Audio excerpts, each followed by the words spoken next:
वही एप्लीकेशन से EMD FIR और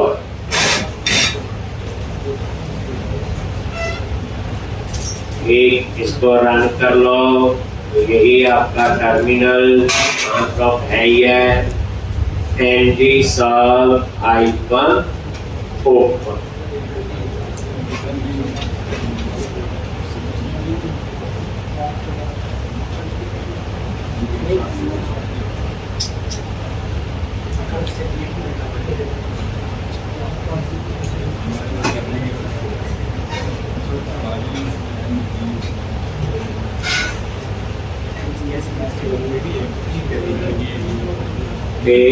और उसके बाद हमने ये डिजाइन वगैरह भी तैयार कर दिया था।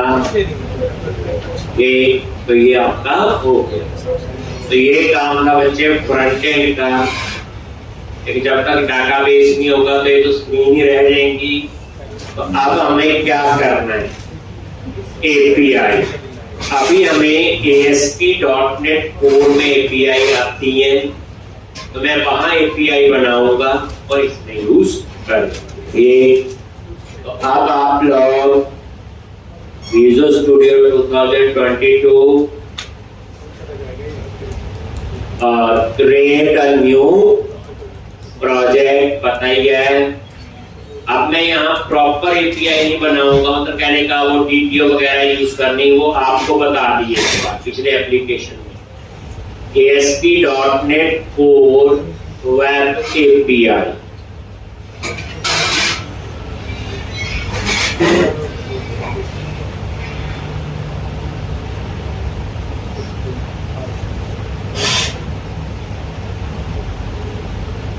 ASP.NET Core Web API।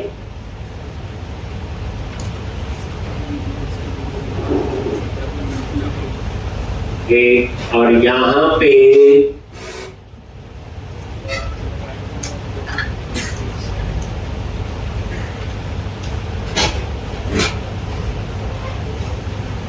Project में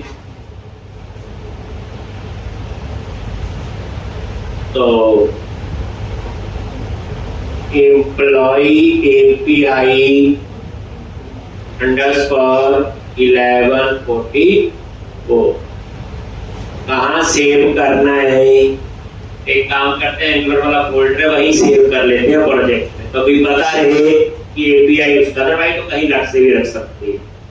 ब्राउज पे क्लिक किया ई ड्राइव में, और यहाँ पे एंगुलर एप्लीकेशन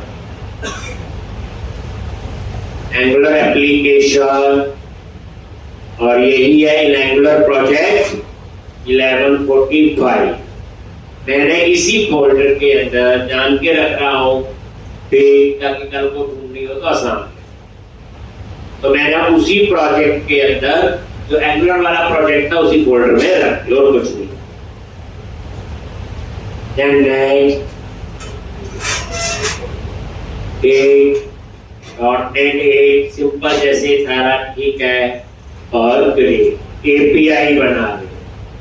तो अब आपको ज़्यादा टाइम नहीं लगना चाहिए चीजों पे।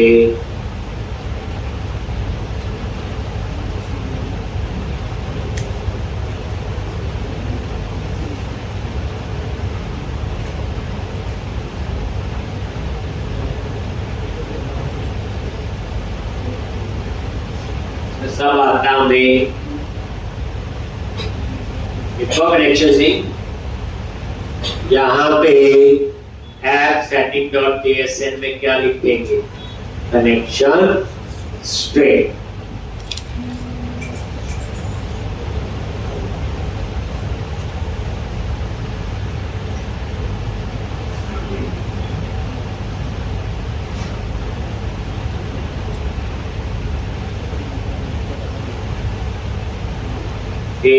और यहाँ सर्वर का नाम, और ये मैंने बस 1144 का लिख लोगे। अब उसके बाद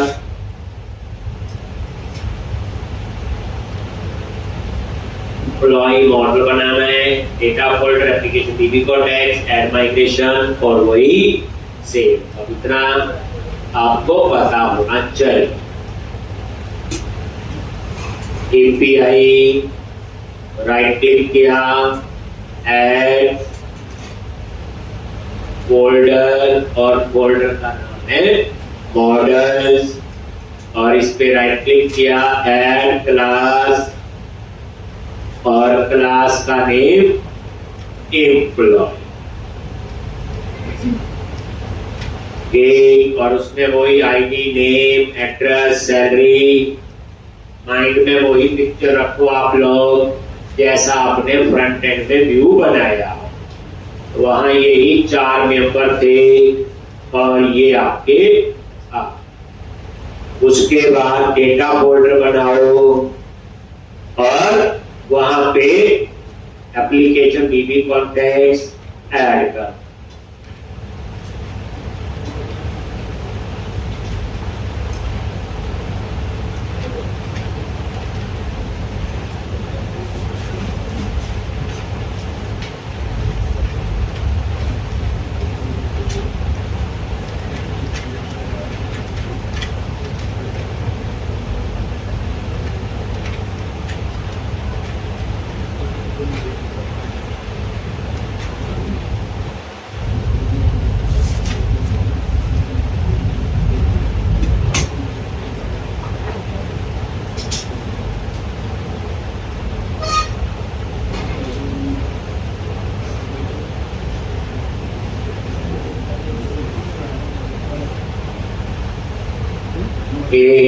और नया फोल्डर बनाओ और फोल्डर का नाम है डेटा और ऐड क्लास।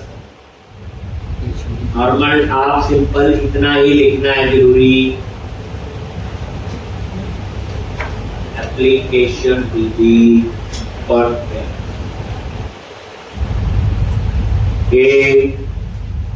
और यहाँ पे इसको राइट करना है डीबी कॉन्टेक्स्ट और यहाँ पे उसका एंटिटी फ्रेमवर्क और तो ये पैकेज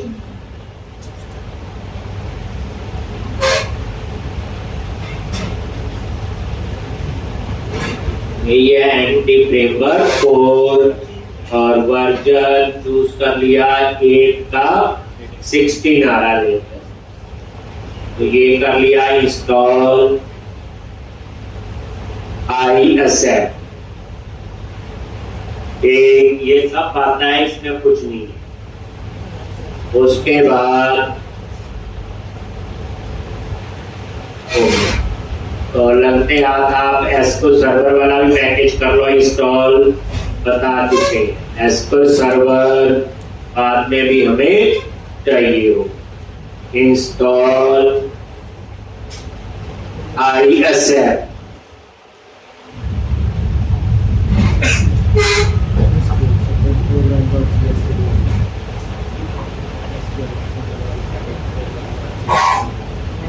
टूल्स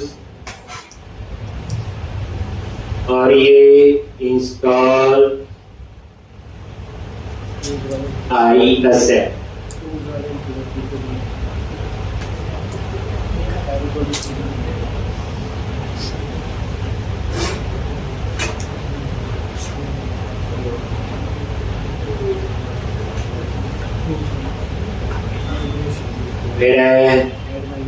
और अब आप ये देखो ये इसका नेम, ठीक है जी। क्या करते हैं यहाँ पे डीबी याद करो context options application dB context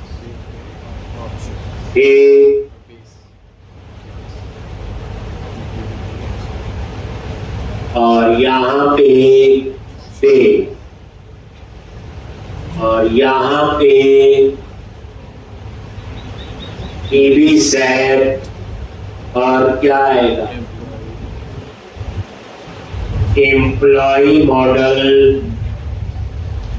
और ये एम्प्लॉय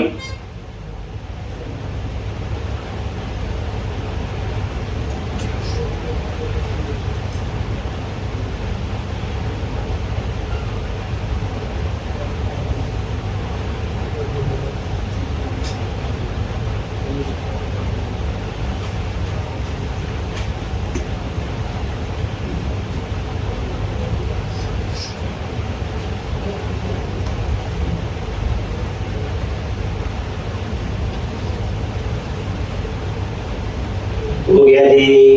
अब उसके बाद क्या करना है, प्रोग्राम डॉट लिखा हुआ आपने, इसमें कुछ नहीं है, प्रोग्राम डॉट CS में आ जाओ और यहाँ पे सबसे पहले connection string builder dot configuration dot get connection string क्या लिखोगे, फॉर SPR।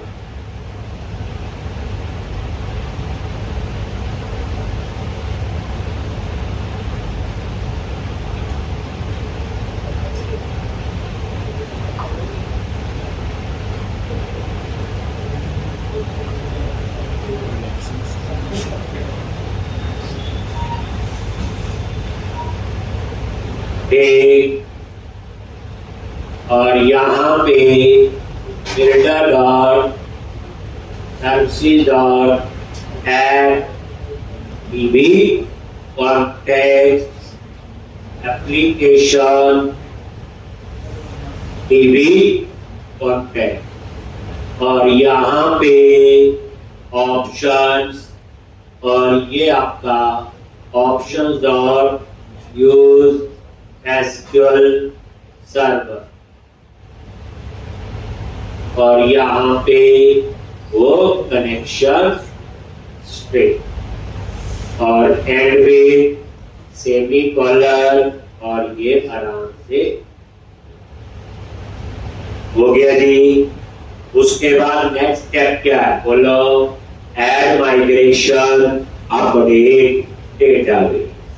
अब इसमें तो कुछ नहीं पढ़ाना, आता ये पैदा होता है कि काफी बार हम कम टाइम में भी ज्यादा सीख लेते हैं। देख, अब हमने कल जब एंकर में तो हमारे लिए ऐसे ना सिंटैक्स ही पढ़ रहे थे, बाकी तो हमें पहले भी आता। अब क्या करो,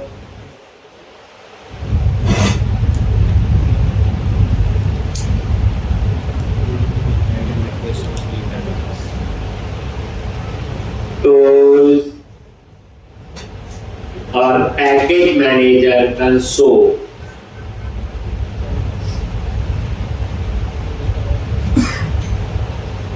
और यहाँ पे क्या लिखते हैं, ऐड आइकन माइग्रेशन और इनेट लो, बताइए है। और उसके बाद हम क्या लिखेंगे, अपडेट डाटाबेस,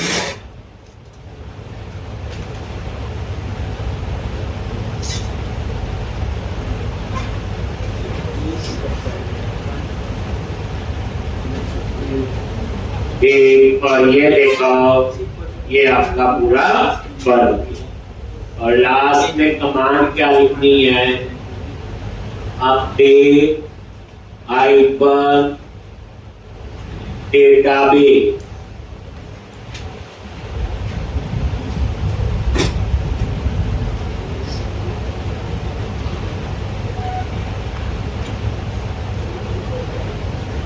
ये किस वजह से एरर आया, इस वजह से बोलो। यहाँ पे ऐप सेटिंग JSL,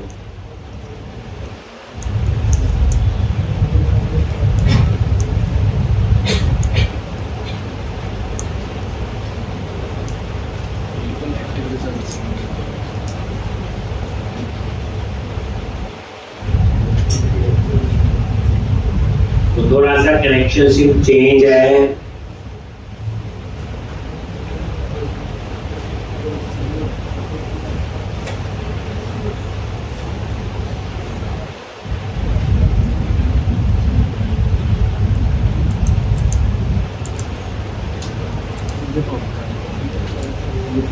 और ट्रस्टेड ट्रस्ट सर्वर सर्टिफिकेट,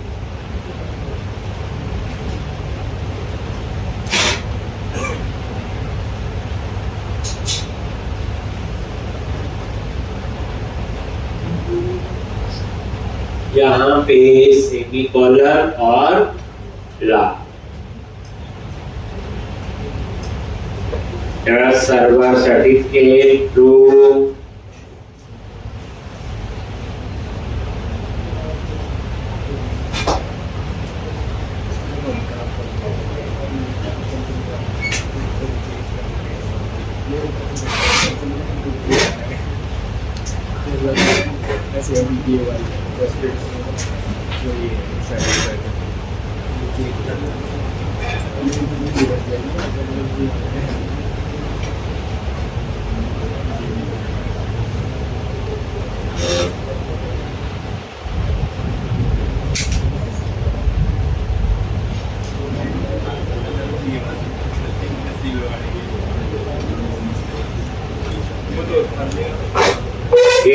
अब आप अपने डाटाबेस और ये चलना चल। अभी मैं कोई रिपोजिटरी नहीं बनाऊंगा, वो आपको पूरा। अब मैं सीधा एपीआई बनाऊंगा, ठीक है जी, क्योंकि वो पूरी प्रोसेस आपको पता, उतना टाइम नहीं, वो हमें चीजें आती। लो जी, यहाँ पे आगे मॉडल। अब हमने बनाना है कंट्रोलर। अब सीधा एपीआई कंट्रोलर बनाना, जैसे होता है ना पढ़ते हैं तो ऐसे काम होता है, लेकिन जब प्रोजेक्ट में प्रोफेशनली काम करते हैं तो वैसे होता है जैसे आपको एपीआई करवाए। तो कंट्रोलर पे राइट क्लिक करो, ऐड कंट्रोलर, और यहां चूज करो एपीआई और एपीआई कंट्रोलर। ऐड किया और यहां पे इसका नाम रख दिया एम्प्लॉई कंट्रोल। एम्प्लॉई कंट्रोल, अब आपको एपीआई का पूरा नॉलेज है। API slash URL employee day, control base हटा दिया और वही private read only application dB context constructor में आ गई, और यहाँ पे एप्लीकेशन डीबी कॉन्टेक्स्ट, और ये आपने यहाँ, और सबसे पहले HTTP गेट, पहली एपीआई पब्लिक आई एक्शन रिजल्ट गेट एम्प्लॉय। तो इसमें क्या रिटर्न करेंगे, तो यहाँ पे रिटर्न ओके कॉन्टेक्स्ट और एम्प्लॉइज और टूले।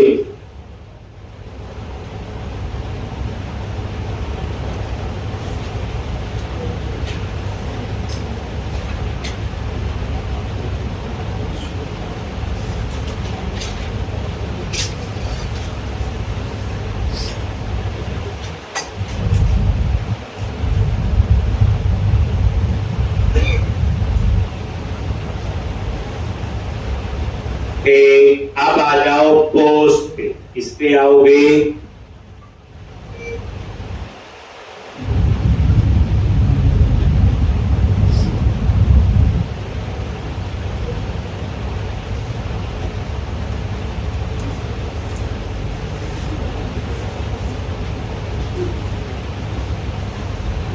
सीधा ओके में लिखोगे। उसके बाद HTTP पोस्ट, और यहाँ पे पब्लिक आई एक्शन रिजल्ट सेव एम्प्लॉय, और यहाँ पे सबमिट होके जब डाटा आएगा फ्रॉम बॉडी, मतलब ये सिंपल तरीका है। एम्प्लॉय ईयर,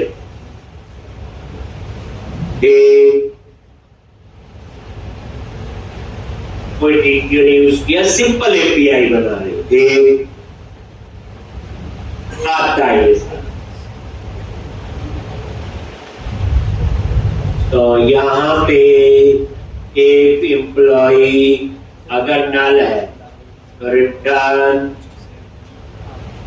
दैट रिक्वेस्ट, अगर नल नहीं है तो फिर चेक किया model state dot is valid, अगर ये वैलिड नहीं है देन रिटर्न वैलिड रिक्वेस्ट, अगर ये वैलिड है तो ये आपका आएगा, और उसके बाद कॉन्टेक्स्ट डॉट सेव चेंजेस मैंने रिटर्न ओके कर दिया। पहले हम क्या करते थे, क्रिएट एक्ट, याद होगा, ये सीधी एपीआई बना रहे सिंपल, यानी प्रॉपर बनानी है वो हमें आती है, वो हमने पहले कर चुके। अब आप उसके बाद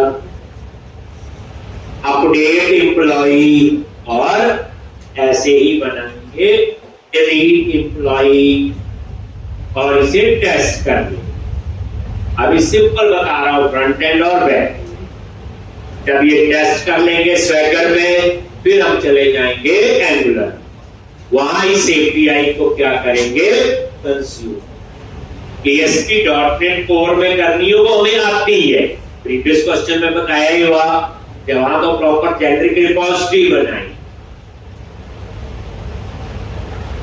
और यहां पे अब ऐसे ही एक और बनेगा, ये सेव,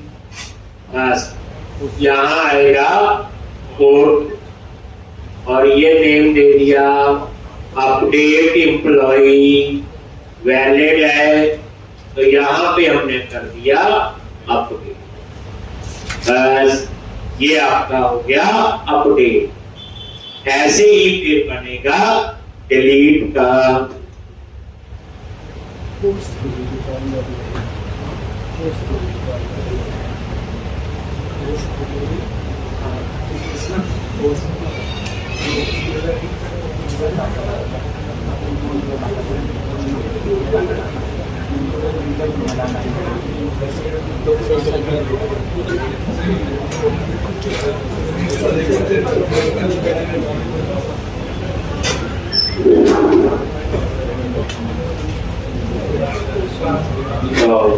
अपडेट का तो हो गया था।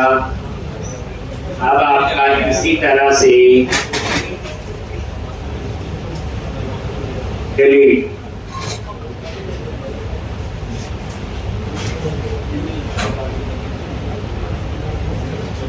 तो यहाँ पे HTTP delete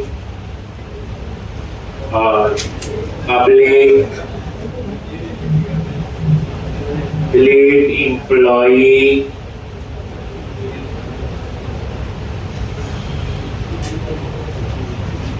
gate ID parameter, और बताया हुआ वो हम यहाँ पे पास याद है। तो पहले यहाँ पे फाइंड कर लेंगे employee in DB, context dot employee dot find if, अगर ये नल है then return not found, अगर नल नहीं है context dot employees dot remove, और इसी तरह सेव चेंजेस और रिटर्न ओ। तो आपकी ये सिंपल एपीआई बन गई। जस्ट फॉर प्रैक्टिस, अदरवाइज सही तरीका वही फॉलो करना, प्रॉपर रिपोजिटरी और प्रॉपर वीडियो जो बनाते हैं।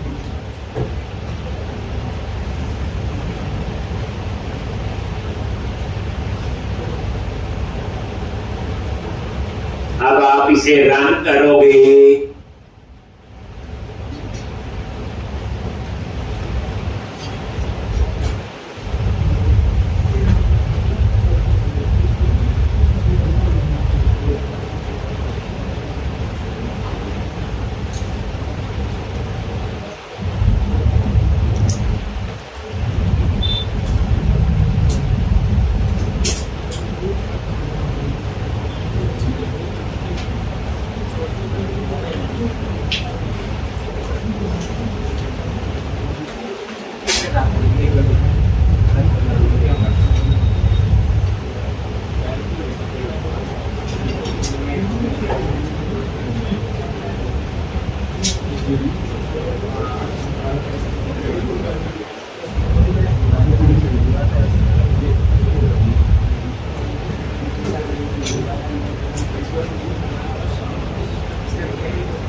ठीक है जी, तो कर ही लेंगे, चलेगा तो सही, इसमें कोई प्रॉब्लम नहीं।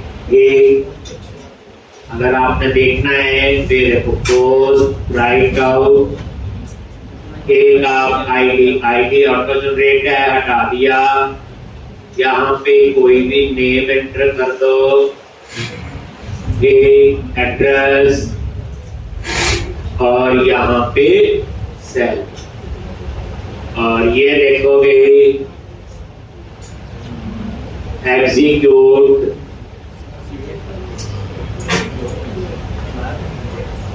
और ये देखो 200 आ गया, और ये इस एपीआई का यूआरएल है। याद रखना ये यूआरएल हमें चाहिए होगा जब हम एंगुलर में काम करें। एपीआई क्या है? जस्ट एक यूआरएल और कुछ नहीं।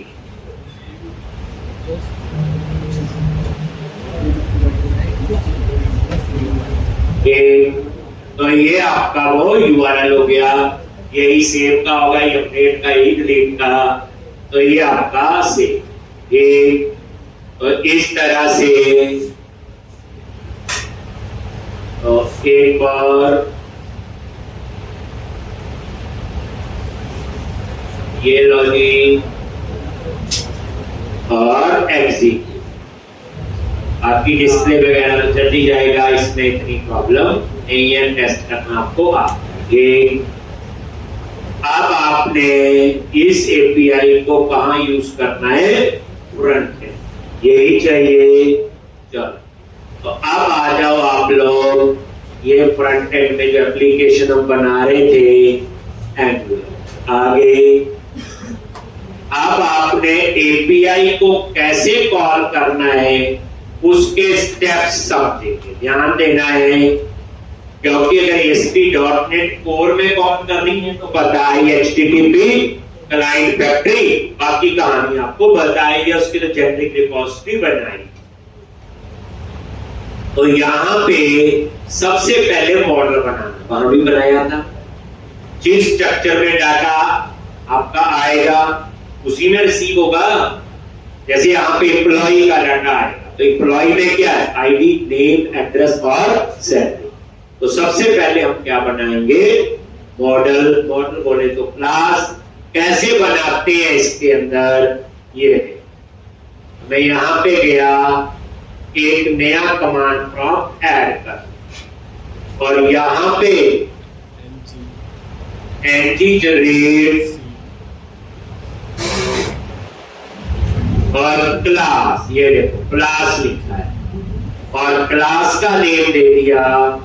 तो फर्स्ट स्टेप क्या? आपको क्लास बना,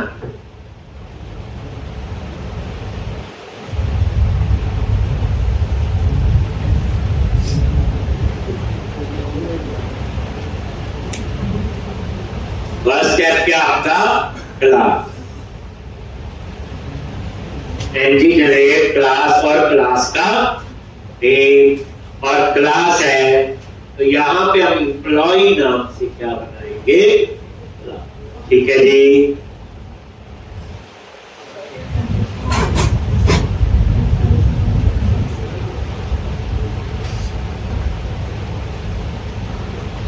एम्प्लॉय नाम से क्या बनाएंगे, क्लास।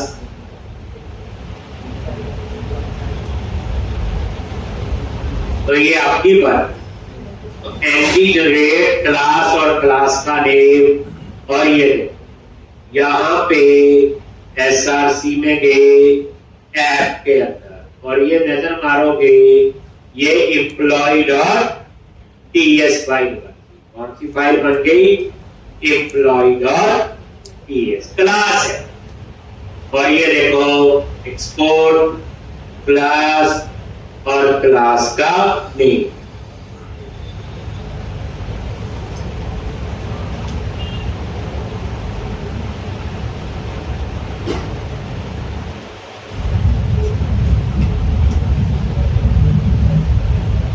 एक्सपोर्ट क्लास, क्लास का नेम।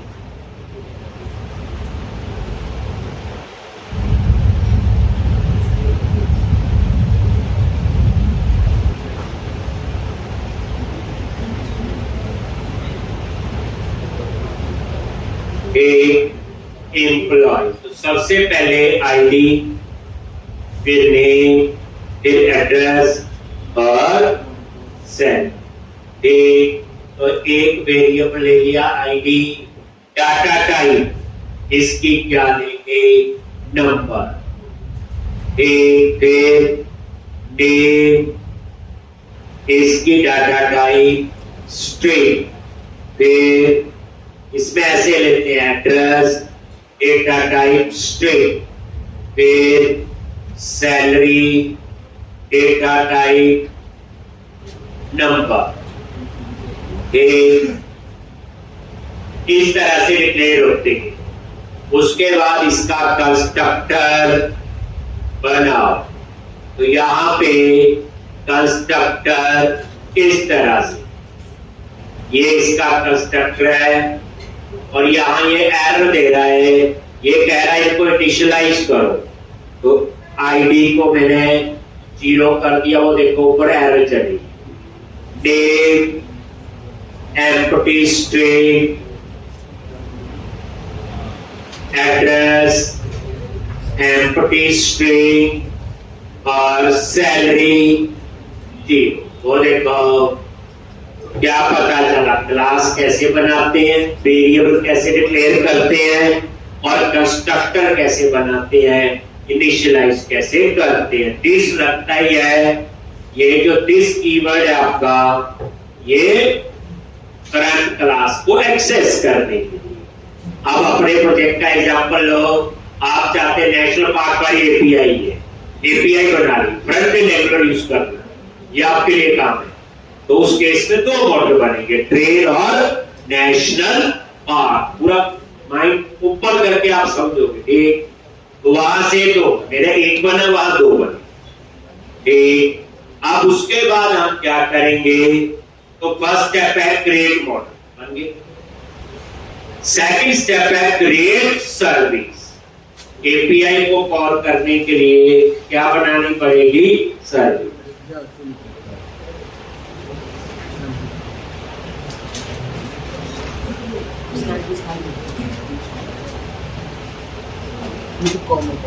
और यहां पे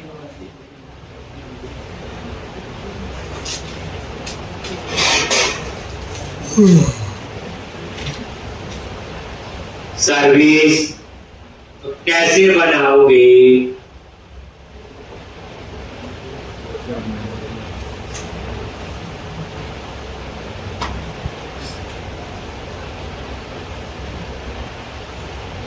सर्विस तो एनजी जनरेट सर्विस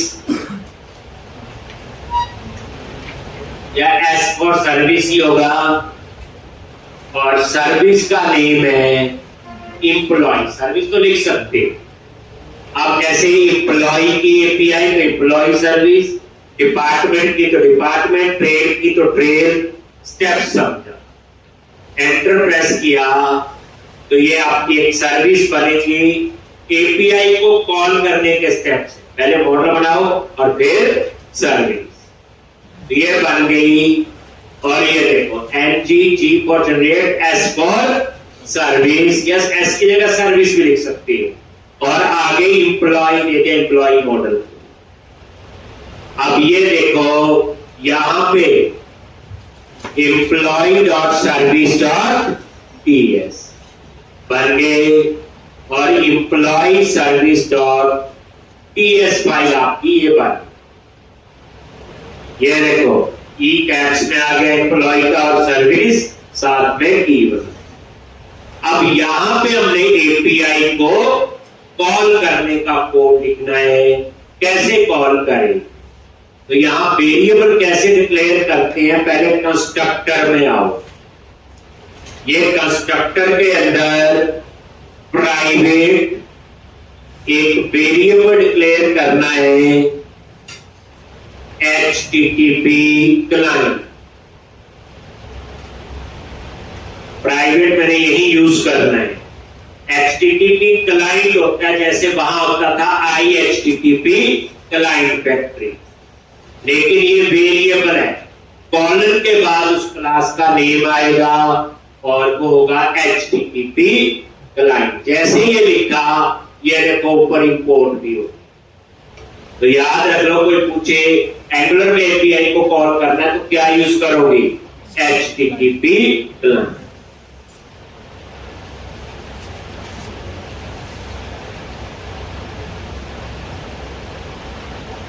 अभी ये तो अब हम लोग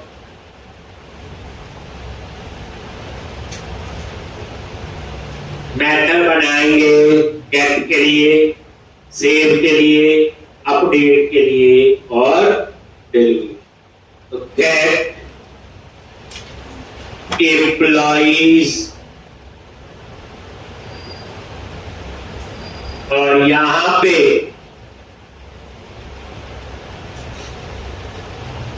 वेरिएबल और इसकी रिटर्न टाइप जैसे हम वैल यूज करते हैं आप यहां पे एनी भी यूज कर सकते हैं। जैसे गेट एम्प्लॉइज मेरा मेथड है तो हमें पता डिस्प्ले के लिए यूज करना है, उसमें तो कलेक्शन आएगी तो मैं एनी की जगह एम्प्लॉय क्लास का एरे भी बता सकता हूं। मतलब कहने का जो मेरा एम्प्लॉय मॉडल है उसका एरे ऐसे। लेकिन अगर आपको ना पता चले कौन सी टाइप जिसमें सब कुछ आ जाए जैसे तो इसमें क्या होता है एनी में कुछ, जैसे मैंने ये बनाया मैं इस सब की टाइप एनी भी ले सकता था, उसमें कुछ भी आ सकता है बस। तो एनी मैंने यहां पे ले लिया, ये इसको रिटर्न करने का सिंटैक्स है। और यहां पे क्या लिखेंगे देखो HTTP client डॉट गेट, ये वही है गेट पुट पोस्ट जो हमने पढ़े। और रिटर्न क्या करेगा एनी, ये लो। और यहां पे डबल कोट्स में आप दे दो URL और ये URL वही होगा जो API।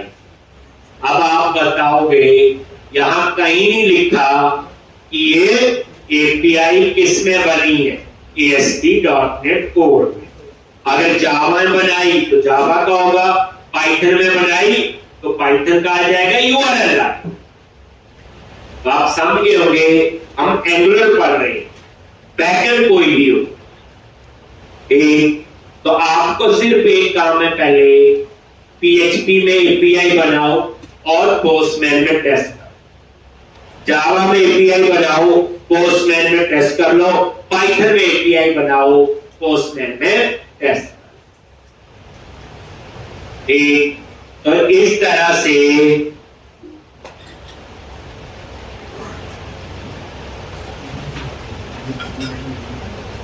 फ्रंट एंड में कैसे यूज करनी, जब मैं ये करवा दूंगा भी कर सकता। मतलब ये एंगुलर में ये कोई लेना देना नहीं एपीआई, क्योंकि एपीआई में डाटा जेएसएल में, इसीलिए मैंने यहां डाल दिया जेएसएल में डाटा स्मॉल में आता, तो मैंने वेरिएबल ये नाम जो रखे उसी तरह से रख दिया। थोड़ा बहुत ये चीजों का ध्यान रखना। अब दूसरा बनेगा सेव एम्प्लॉय। तो इसमें तो डाटा होगा, तो पैरामीटर दे दिया वेरिएबल का नेम एम्प्लॉय और ये एम्प्लॉय टाइप, और यहां पे नाम पता चले तो क्या लिखना है, एनी। अब एनी में एक एम्प्लॉय का भी हो सकता है। और यहां return http client dot post, return क्या करना है ये मैंने यहां बता। अब पोस्ट में URL से बस उसमें एक ये एम्प्लॉय पास कर दिया, बस ये पोस्ट मेथड है सेव के लिए, सेव एम्प्लॉय। इसी तरह से क्या लिखोगे, अपडेट एम्प्लॉय,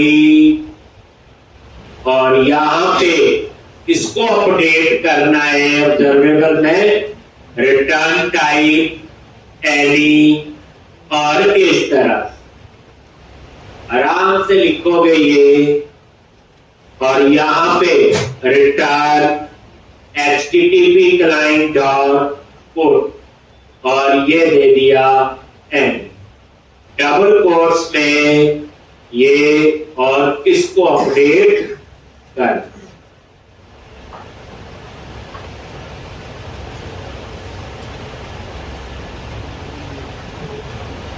तो ये हो गया get employee, save employee, update employee, last बच गया डिलीट। तो नया क्या HTTP का। इसी तरह से क्या लिखोगे, डिलीट एम्प्लॉय, और यहां तो आईडी पास करेंगे, क्या पास करेंगे, आईडी, और यहां पे वही से एनी ईयर, और रिटर्न कैसे, http client dot delete any, और यहां पे पैरामीटर हमने URL से पास किया हो। कैसे पास किया है, URL के साथ कैसे किया हुआ, /+i, ऐसे होगा। ठीक, और इस तरह से ये सर्विस आपकी क्या लॉग। अब रूल बन गया, 15 मॉडल का डाटा आ रहा है तो 15 क्लास बनाएंगे एंगुलर में, और 15 ही सर्विस बनाएंगे। अब थर्ड स्टेप क्या होगा, इस सर्विस को आपने कंपोनेंट पे कैसे कॉल करना है, पेज पे। पेज कौन सा है, जो कल बनाया था एम्प्लॉय का कंपोनेंट, जिसमें वो डिजाइन बना, जिसमें कॉल करना है। तो एपीआई को कॉल करने के लिए पहले मॉडल बनेगा, देन सर्विस, देन उस एप्रोप्रिएट कंपोनेंट पे आप उसे कॉल। अब ये थोड़ी लैंग्वेज क्या होती है, वो सेम ही होती है सारी, तो बचा गया। ठीक, अब आपको ये समझ आ गया, स्काइप, फेसबुक, गूगल, ट्विलियो क्या देते हैं, यही देते हैं यूआरएल। एपीआई बस हमने नहीं बनाई, अब हम बनाई, हम कॉल कर रहे हैं। तो ये एप्लीकेशन बेसिक सिंटैक्स से कहा एंगुलर और बैकएंड फ्रंट एंड कैसे। अब देखो एपीआई बनाई ASP.NET कोर में, कंज्यूम कहां कर रहा हूं मैं, ये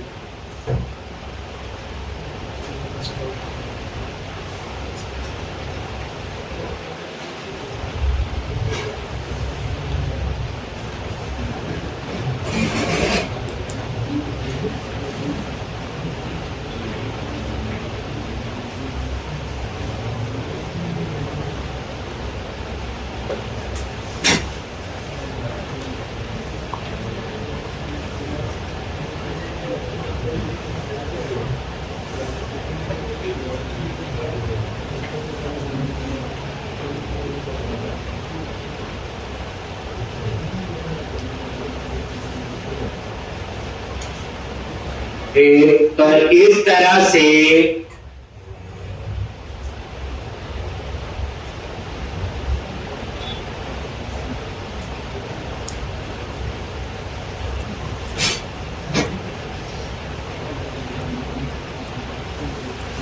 हो गया।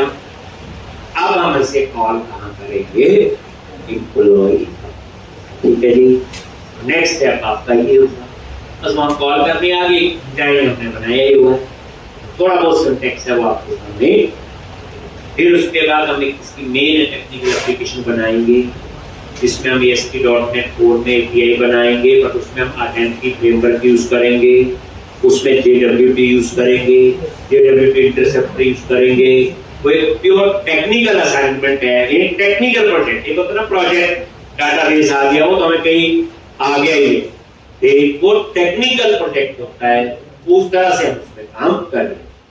कल मैं इसको कैसे कॉल करते हैं वो मैं आपको बताऊंगा।